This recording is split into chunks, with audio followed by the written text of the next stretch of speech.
Part 10, the Book of Evidence. I'm done with the alphabet. Speaking. Hi, Robbie Brady here in the property registry. Hiya, Robbie.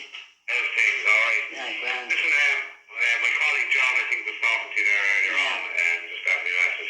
You're looking for me. Yeah. Has mapping stopped, Robbie? Yeah, I explained all this to you the other day, Carol, and I probably let them out to you there the other day. I know, What's yeah. going to happen with this application?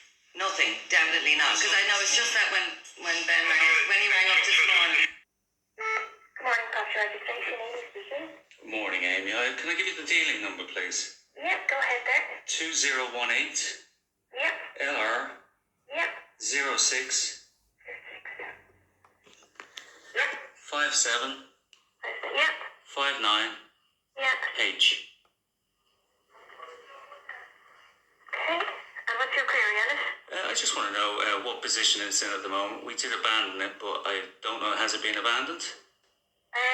No, it hasn't. It's just meant for further attention to one of our officers in here.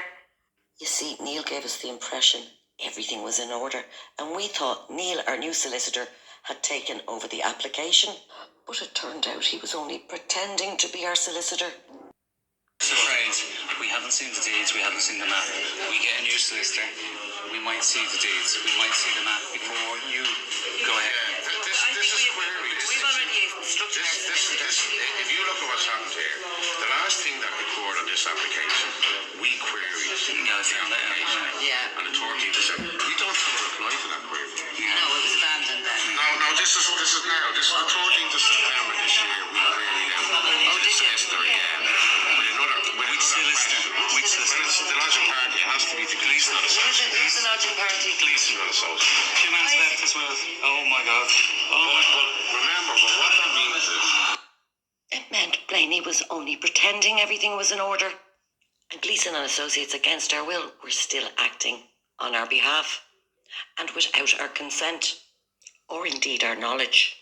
Hence why he wouldn't take our instruction to abandon the application that Gleeson and Associates had lodged. They claim it was May. Look, they've dated themselves, and the land registry has used a date stamp.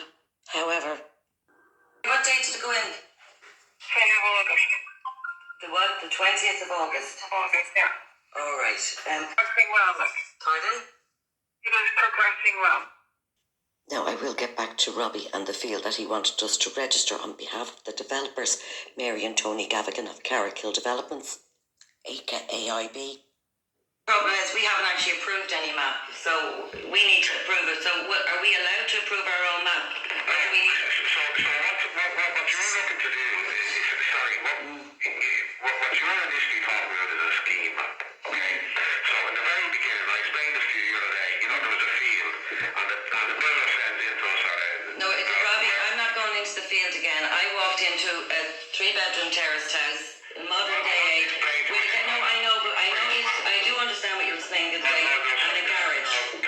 You have to listen to me now. I'm trying to help you, but you have to listen to what I'm saying and not let me finish what I'm saying to you. Okay. This is that field with 5 titles, legal titles. But let's go to the bottom one, Tyson and Martin title, coloured in green. Now here's a picture of it back in 2009, and it was a car park back then. And here it is again in 2011. And here's that picture of it again. Now at this point the tenants' properties had been demolished, and it was just the shop, the chipper and the car park at this point. Now here's the deeds to that field. Booklet 1 and booklet 2 of title. I had to replace it with a red one. The blue one just went to bits. I was going through it so much to make sense of it all. Now before I go back to it, we got it from Neil Blaney after he pretended to be our solicitor. Number 12 and 13 booklet of title part 1 and 2. I really wish Neil had explained that it was the O'Neill's deeds that he had, that were now our deeds for our property number 106, End of Terrace, 3-bed townhouse, Ford Lane. Like I say, I've nothing except deeds.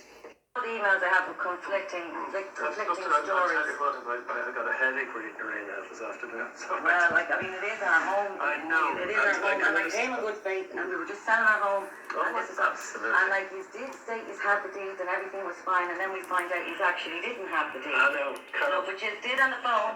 You did. The girls Thank you told me. for that's all that good. I will though, but I'm just saying, it's not crap. This is our home we're talking about, Neil.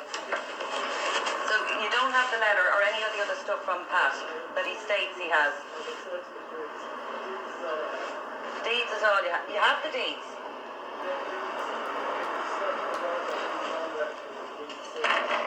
Now it's hard to hear. That's when he tells us they're in the land registry. Designed to send you around the twist, these Crown legal bullies. So it would appear that the relatively new deed for 106 Comerford's Cross and the O'Neill deeds were in land registry concurrently. So it's all very confusing indeed. You see, it would emerge we didn't just have one deed in the land registry, but loads of deeds.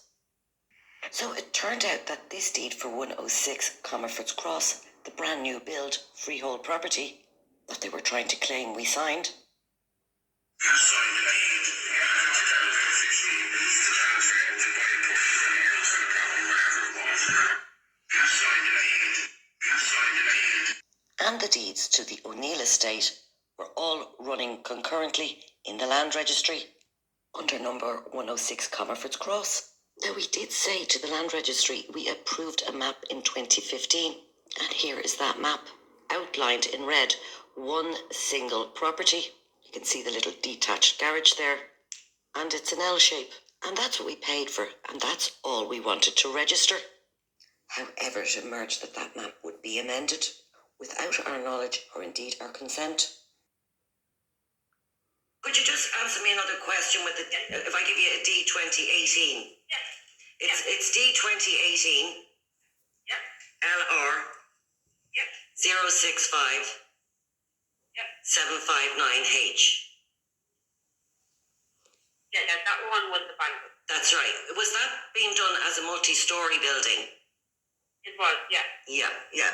And is that the reason there was no consideration required or no revenue stamp?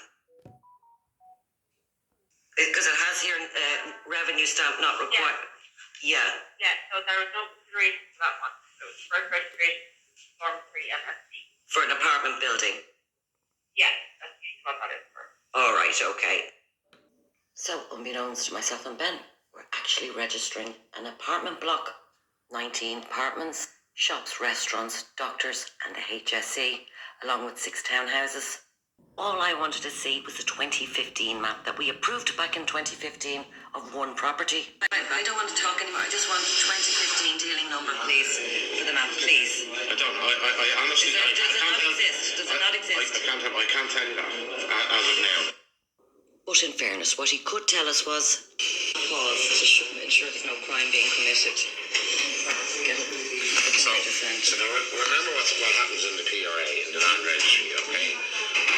Based on documents that are sent to us, we don't go to the field.